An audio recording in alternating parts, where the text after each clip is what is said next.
Shalom shalom. Shalom shalom. Twizere yuko mumeze neza. Twagomba tuyage gatoya twisunze kino kibazo. Ikibazo kivuga giti: ninde muntu ahiriwe canke umuntu ahiriwe ameze gute?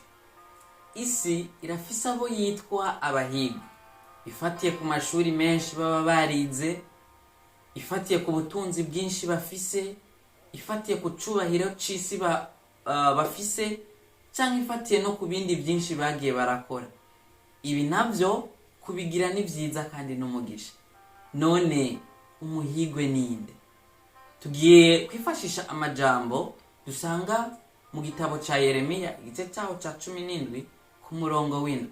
Harasomeka hati: arahiriwe umuntu yizigira uhoraho akaba ivyizigiro vyiwe. Twisunze ano majambo duca twumva yuko kugira ibintu byinshi canke kutabigira sibyo bishobora gutuma twita umuntu kwahiriwe, ariko umuntu wenyene ahiriwe twisunze ijambo ry'Imana n'umuntu yizigira uhoraho. Rero nawe turaguteye intege yo kwizigira uhoraho. Urashobora kuba ufise byinshi canke ufise bikeya, uzoba uhiriwe ni waba wizigira Kristo muri ivyo bihe byawe. Imana iguhezagire. Amen amen amen.